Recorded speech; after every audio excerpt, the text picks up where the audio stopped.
Okay, let's take a look at the Hougang Secondary School preliminary examination in 2020, secondary 4, additional math. Let's take a look at this problem. The diagram shows a point A on the circle and x, a, y is the tangent of the circle. X, y, a, y is the tangent of the circle. Point A, B, C lie on the circle. Point A, B, C lie on the circle. The chords A, B, and SC. The chords A, B, and AC intersect at the point T. And the angle ACB, angle ACB equals to angle ATC. We say they are both x. Okay. How can we say two triangles are similar to each other? I'm going to introduce the triangle similarity. The triangle similarity. If we have two triangles here, the first one is called A, B, C.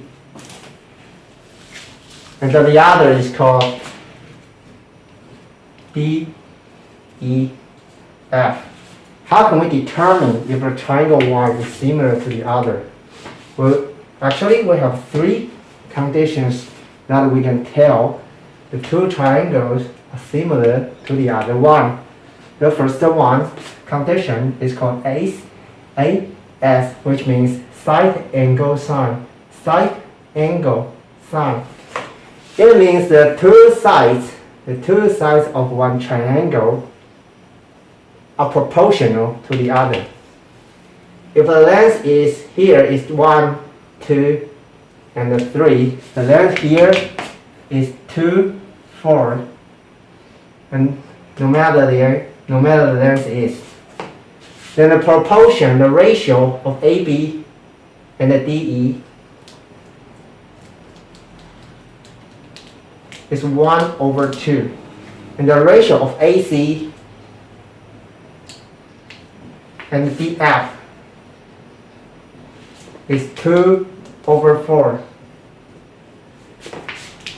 The ratio of the two numbers are equal. Then we have to check if the angle between the two sides are congruent or not. If these two angles are congruent, then we can say these two triangles are similar. And the second condition is side, side, side. It means if each side of the triangle is proportional to the other one, then we can say the two triangles are similar. Take a look at this triangle. The length here is 1, 2, 3. If the length here is 2, 4, and 6, then the proportional of the ratio of each length will be 1/2. Check this side is 2/4, and check here is 3/6, which the three numbers are all the same. So we can say the two triangles are similar because of side, side, side. And the final one is called AA. If we don't know the length of the two triangles, the only information we have is the angle. Then we have to check at least two angles of the triangle have to be congruent. AA means angle and angle. If the angle here is called X, then at least one angle has to also be X.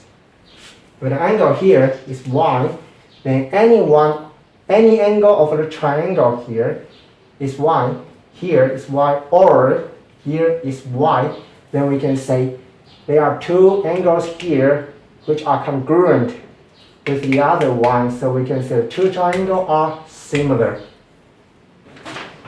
Okay, so now we know if we want to say two triangles are similar to each other, we have three conditions to determine. First one is A as side angle sine, or side, side, side, and angle, angle. We don't have here. We don't have any information about the length of the chords. So anything about side should be ignored. We have only information about angle.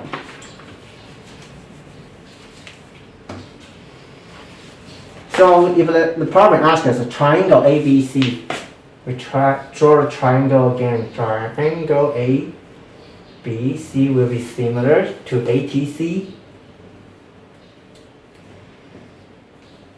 And let's take a look. The problem, we already know ACB is X, and it's also X. Of course, BAC here is congruent with TAC because it's the same angle, right? So these two triangles have two angles are congruent, so we can say the two triangles are similar because A is similarity. Okay, now we know the triangle ABC is similar to the triangle ACT. Whenever we see this equation, we have to know this one, the following one. The first side composed of the first and the second vertex. The first and the second vertex will compose the side AB. Then the ratio of the first and the second vertex, AB and AC, will be equal to the side composed of second and the third vertex, BC over CT, and will equal to the side composed by first and the third vertex, AC over AT.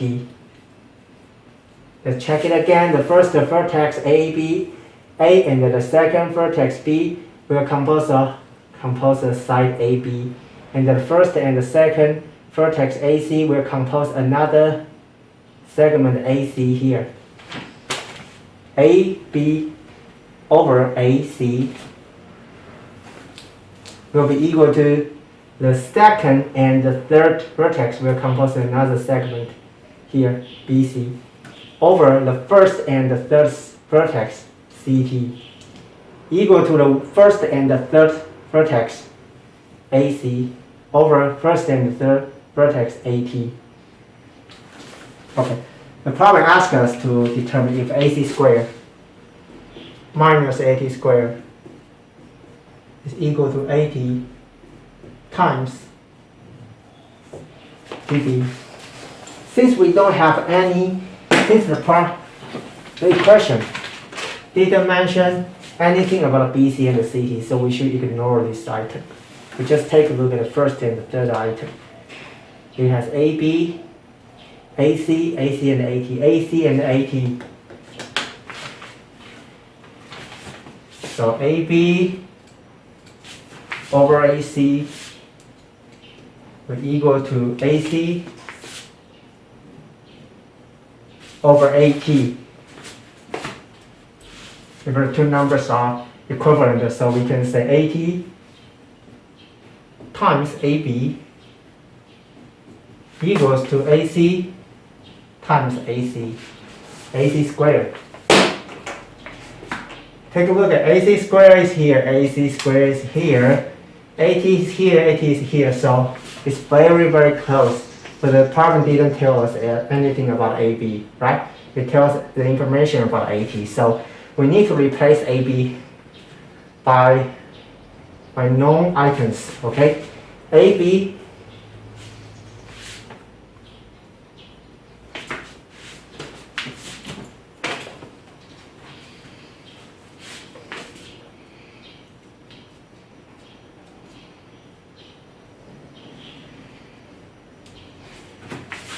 is the sum of TB and AT. AB is the sum of AT and TB.